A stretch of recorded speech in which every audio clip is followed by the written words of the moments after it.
नमस्कार, vision IAS के news today के इस अंक में आप सभी का स्वागत है। इस अंक में हम आपके लिए लेकर आए हैं यूपीएससी परीक्षा की दृष्टि से महत्वपूर्ण कुछ अहम खबरें। इस अंक के साथ मैं हूं दिव्या तोमर।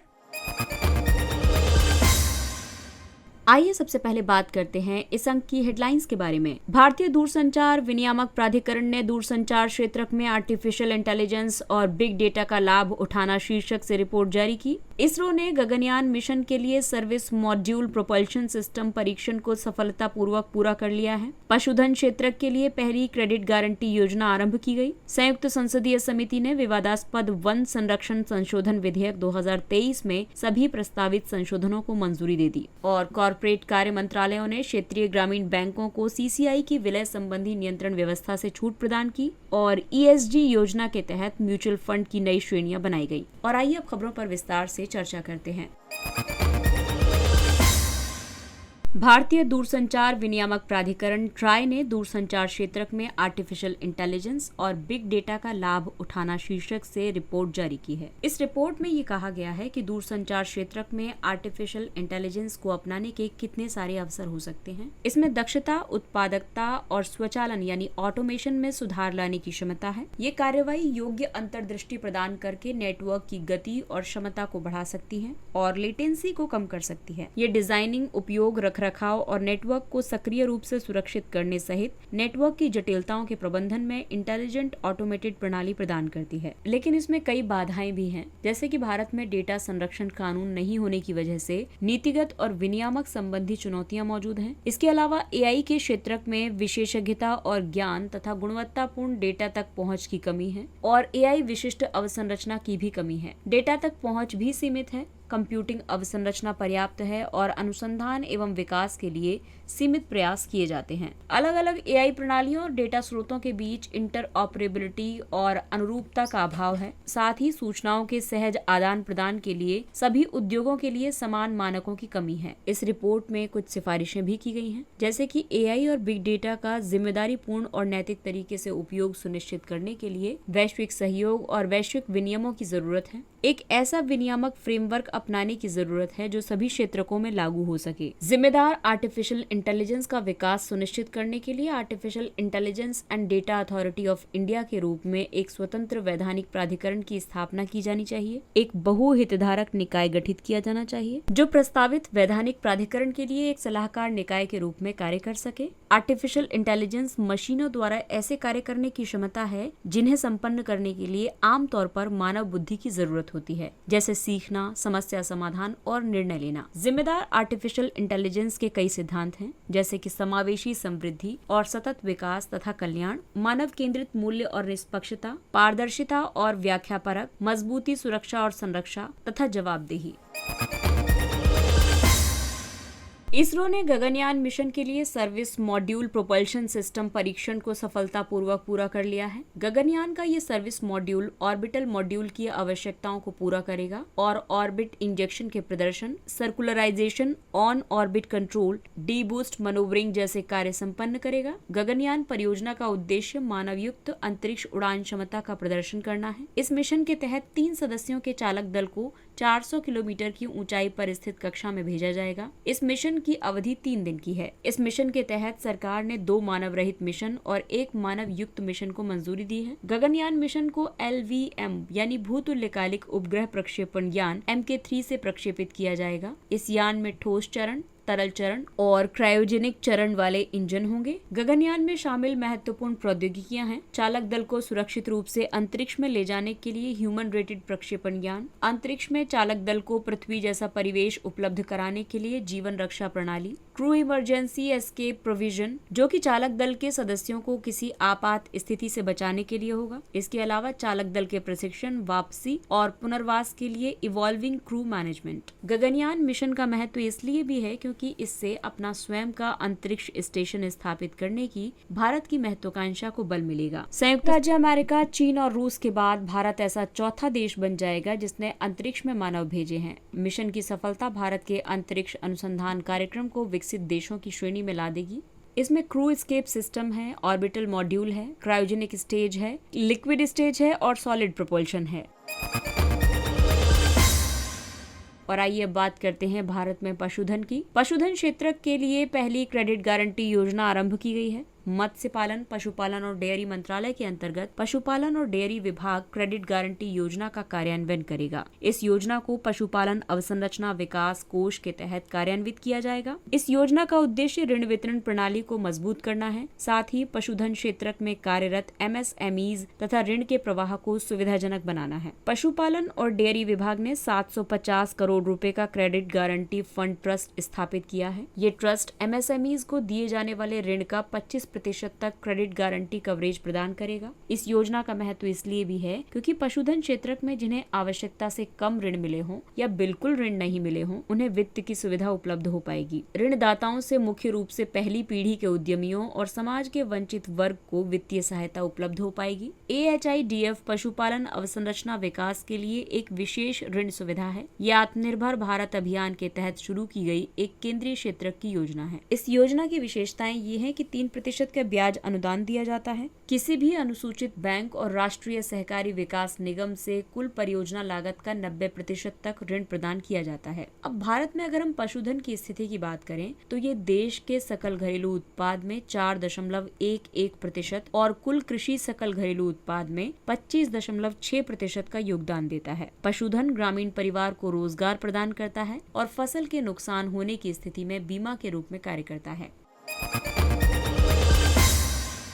और आइए अब बात करते हैं मॉनसून सत्र में चल रहे विधेयकों के बारे में। संयुक्त संसदीय समिति ने विवादास्पद वन संरक्षण संशोधन विधेयक 2023 में सभी प्रस्तावित संशोधनों को मंजूरी दे दी है। विधेयक के मुख्य उपबंधों में ये कहा गया था कि विधेयक वन संरक्षण अधिनियम 1980 में संशोधन करता है। इससे इसे कुछ प्रकार की भूमि पर लागू किया जा सकेगा। इस भूमि में भारतीय वन अधिनियम 1927 के तहत या 1980 के अधिनियम के लागू होने के बाद सरकारी रिकॉर्ड में वन के रूप में अधिसूचित भूमि शामिल है। ये विधेयक अधिनियम में एक प्रस्तावना को जोड़ेगा। हालांकि इसमें कुछ प्रकार की भूमि को अधिनियम से बाहर रखा गया है। इनमें राष्ट्रीय सुरक्षा परियोजनाओं के लिए आवश्यक भारत की सीमा के 100 किलोमीटर के भीतर की भूमि, सड़क के किनारे छोटी सुविधाओं के लिए छोड़ दी गई भूमि और आवास की ओर जाने वाली सार्वजनिक सड़कें शामिल हैं। ये अधिनियम कुछ गतिविधियों को निर्दिष्ट करता है जो वनों में की जा सकती हैं, जैसे कि चेक पोस्ट, बाड़ लगाना और पुल स्थापित करना। इसके अलावा विधेयक चिड़ियाघर, सफारी और इको पर्यटन सुविधाएं चलाने की भी अनुमति देता है। इन संशोधनों के पक्ष में JPC द्वारा कई तर्क दिए गए हैं, जैसे कि वर्ष 2070 तक नेट जीरो उत्सर्जन के राष्ट्रीय लक्ष्यों को पूरा करना जरूरी है। राष्ट्रीय स्तर पर निर्धारित योगदान लक्ष्यों के तहत 2030 तक 2.5 से 3 बिलियन टन CO2 समतुल्य कार्बन सिंक के निर्माण में सहायता करना है। इसके अलावा ये देश के भूमि क्षेत्र के 1/3 तक वन और वृक्ष आवरण को बढ़ाने के उद्देश्य का समर्थन करता है। अलग अलग हितधारकों द्वारा इस संबंध में कई चिंताएं उठाई गई हैं। प्रस्तावित संशोधन विधेयक वन संरक्षण अधिनियम के प्राथमिक उद्देश्य वनों का संरक्षण करना और वनों की कटाई को रोकना को बाधित करता है। इसके अलावा संशोधन अधिनियम में मौजूद प्रावधानों को निष्प्रभावी कर देगा। साथ ही वृक्षारोपण के बदले वनों के बड़े हिस्से का निजीकरण करके इसके दायरे को भी कम कर देगा।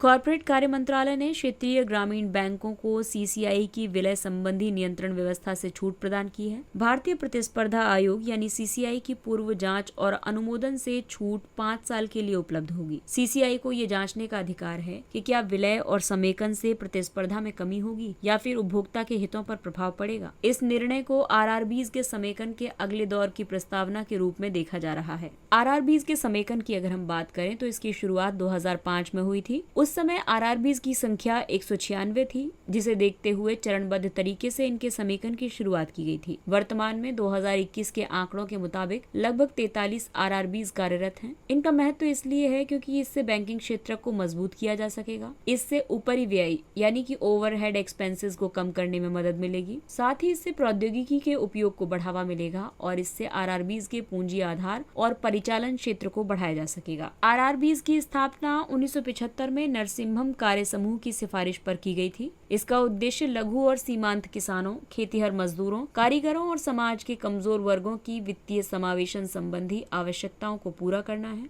इसके अलावा केंद्र सरकार आमतौर पर सभी 43 RRBs में 50% हिस्सेदारी स्वयं रखती है। संबंधित प्रायोजक बैंक इसमें 35% के हिस्सेदार होते हैं और राज्य सरकारों का 15% हिस्सा होता है।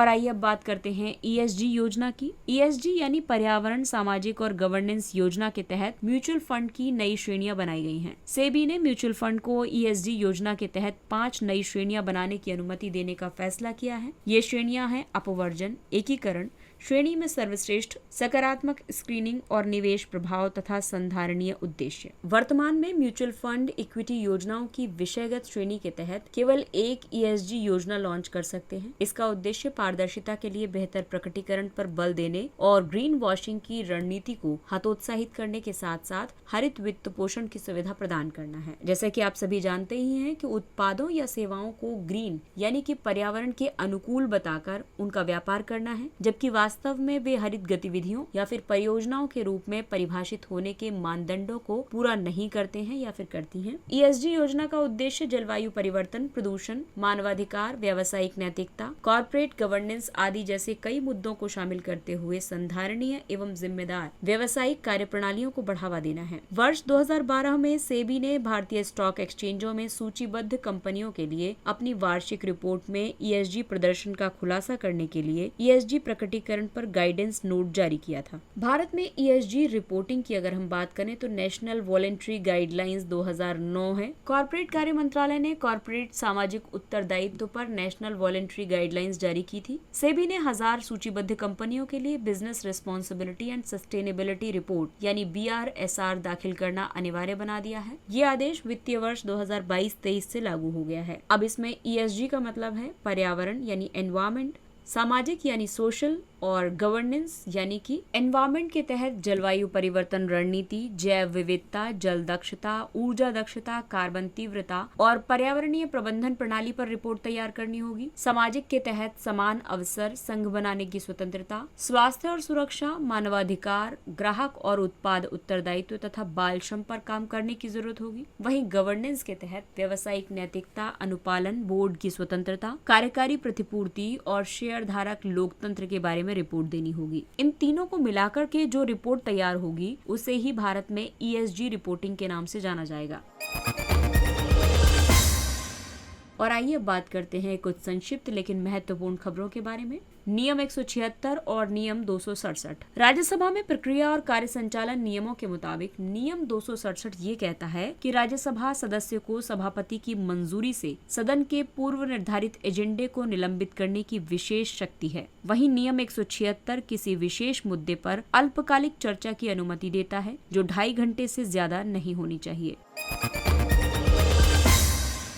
अगला टॉपिक है सिनेमेटोग्राफ संशोधन विधेयक 2023। केंद्र सरकार ने राज्यसभा में सिनेमेटोग्राफ संशोधन विधेयक 2023 पेश किया। इस विधेयक का उद्देश्य फिल्म पायरेसी से निपटना है। ये विधेयक सिनेमेटोग्राफ अधिनियम 1952 में संशोधन करेगा। सिनेमेटोग्राफ अधिनियम 1952 को सिनेमेटोग्राफिक फिल्मों के प्रमाणन संबंधी प्रावधान करने के लिए अधिनियमित किया गया था। इस विधेयक में फिल्मों को उनके UA और UA आधारित मौजूदा प्रमाणन की बजाय आयु वर्ग के आधार पर प्रमाणित करने का प्रावधान किया गया है। इसका उद्देश्य फिल्मों और OTT प्लेटफॉर्म कंटेंट के वर्गीकरण में एकरूपता लाना है। ये विधेयक पायरेसी के कार्य को कानूनी रूप से अपराध घोषित करता है। साथ ही पायरेटेड कंटेंट को प्रसारित करना भी दंडनीय बनाया गया है।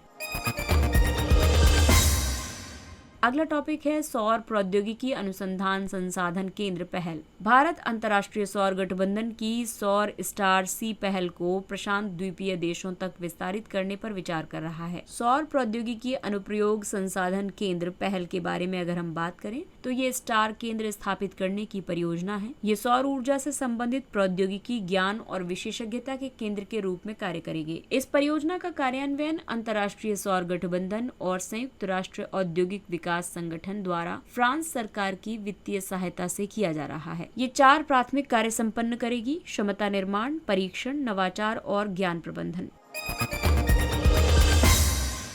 अगला टॉपिक है ताप सूचकांक। भारत मौसम विज्ञान विभाग ने प्रायोगिक आधार पर ताप सूचकांक लॉन्च किया है। इसे भारत के उन क्षेत्रों के लिए सामान्य मार्गदर्शन प्रदान करने के लिए लॉन्च किया गया है जहां स्पष्ट तापमान उच्च स्तर पर है, जिससे लोगों को परेशानी हो रही है। ये सूचकांक उच्च तापमान पर आर्द्रता के प्रभाव के बारे में जानकारी प्रदान करेगा। इस तरह से मानव के लिए फील लाइक तापमान की सूचना देगा। इसे मानव असुविधा के लिए एक संकेतक के रूप में भी उपयोग किया जा सकेगा। हीट इंडेक्स के लिए कलर कोड्स निर्धारित किए जाएंगे। जैसे ग्रीन कलर प्रायोगिक ताप सूचकांक होगा। ये कोड 35 डिग्री सेल्सियस से तापमान कम रहने पर दिया जाएगा। येलो कोड 36 से 45 डिग्री सेल्सियस के बीच, ऑरेंज कोड 46 से 55 डिग्री सेल्सियस के बीच दिया जाएगा और रेड कोड 55 डिग्री सेल्सियस से ज्यादा तापमान होने पर दिया जाएगा।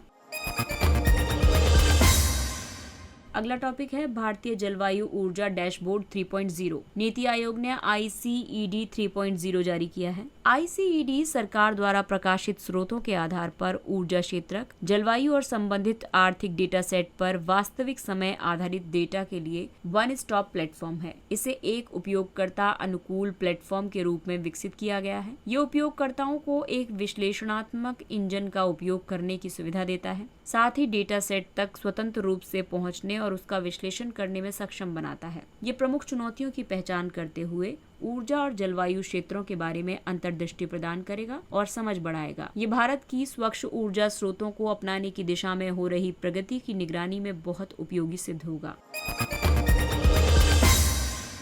अगला टॉपिक है सेल ब्रॉडकास्ट अलर्ट सिस्टम। दूरसंचार विभाग ने घोषणा की है कि वो राष्ट्रीय आपदा प्रबंधन प्राधिकरण के सहयोग से सेल ब्रॉडकास्ट अलर्ट सिस्टम का परीक्षण करेगा। इसका उद्देश्य आपदाओं के दौरान आपातकालीन संचार को बढ़ाना और नागरिकों की सुरक्षा तथा कल्याण को सुनिश्चित करना है। सेल ब्रॉडकास्ट अलर्ट सिस्टम की अगर हम बात करें तो ये एक अत्याधुनिक तकनीक है। ये एक निर्दिष्ट भौगोलिक क्षेत्र के भीतर सभी मोबाइल उपकरणों पर आपदा प्रबंधन से जुड़े महत्वपूर्ण और समय संवेदनशील संदेश भेजने की सुविधा प्रदान करती है। ये सभी को संदेश भेजती है, भले ही प्राप्तकर्ता वहां का निवासी हो या कोई आगंतुक हो। ये सुनिश्चित करता है कि महत्वपूर्ण आपातकालीन जानकारी यथासंभव अधिक से अधिक लोगों तक समय पर पहुंच सके।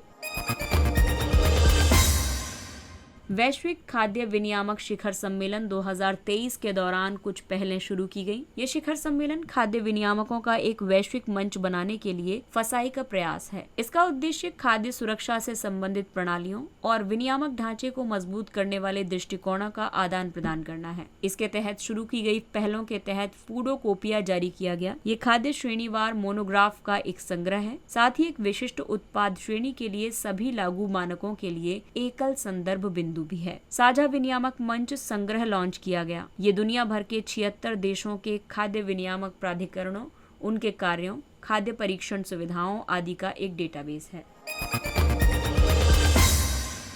बुध ग्रह पर अरोरा। बुध की नजदीकी फ्लाईबॉय के दौरान बेपी कोलंबो अंतरिक्ष यान ने डेटा एकत्र किए हैं। इसमें दिखाया गया है कि कैसे ग्रह की सतह पर इलेक्ट्रॉन्स की बारिश हो रही है, जिससे एक्सरे ऑरोरा उत्पन्न हो रहे हैं। बेपी कोलंबो अंतरिक्ष यान बुध ग्रह पर यूरोपीय अंतरिक्ष एजेंसी और जापानी एरोस्पेस एक्सप्लोरेशन एजेंसी जाक्सा का एक संयुक्त मिशन है। पृथ्वी पर ऑरोरा तब उत्पन्न होते हैं जब सूर्य द्वारा उत्सर्जित आवेशित कणों की एक धारा आयन मंडल यानी आयनोस्फीयर के साथ अभिक्रिया करती है। लेकिन बुध का वायुमंडल बहुत पतला है, इसे एक्सोस्फीयर कहा जाता है। इस ग्रह पर अरोरा तब बनते हैं जब सौर तूफान प्रत्यक्ष रूप से ग्रह की सतह से टकराता है। और आइए अब चर्चा करते हैं सुर्खियों में रहे स्थलों के बारे में। अर्जेंटीना, यहाँ की राजधानी ब्यूनस आयर्स है। अर्जेंटीना ने हेलीकॉप्टर खरीद के लिए हिंदुस्तान एरोनॉटिक्स लिमिटेड के साथ एक आशय पत्र पर हस्ताक्षर किए। ये दक्षिण अमेरिका के दक्षिणी भाग में स्थित है। इसकी सीमाएं दक्षिण और पश्चिम में चिली से, उत्तर में बोलीविया और पैराग्वे से, पूर्व में ब्राजील, उरुग्वे और अटलांटिक महासागर से लगती हैं। इसके अलावा अगर हम अर्जेंटीना की भौगोलिक विशेषताओं की चर्चा करें तो इसके उत्तर में पंपास के समृद्ध मैदान, दक्षिण में पैटागोनिया का लगभग सपाट से लेकर ढाल युक्त पठार और पश्चिमी सीमा पर दुर्गम इंडीज पर्वतमाला है। अर्जेंटीना का उच्चतम बिंदु सेरो एकांकागुआ है और अर्जेंटीना की प्रमुख नदियां हैं पराना और पैराग्वे। इसके साथ ही ये अंक समाप्त होता है। अगले अंक में फिर मुलाकात होगी कुछ अन्य महत्वपूर्ण खबरों के साथ। तब तक अपने लक्ष्य के लिए तत्पर रहिए और अगर आपको हमारा कंटेंट अच्छा लगता है तो इसे लाइक, सब्सक्राइब और शेयर जरूर करें। और अब हमें यानी विजन IAS की पूरी टीम को दीजिए इजाजत। नमस्कार।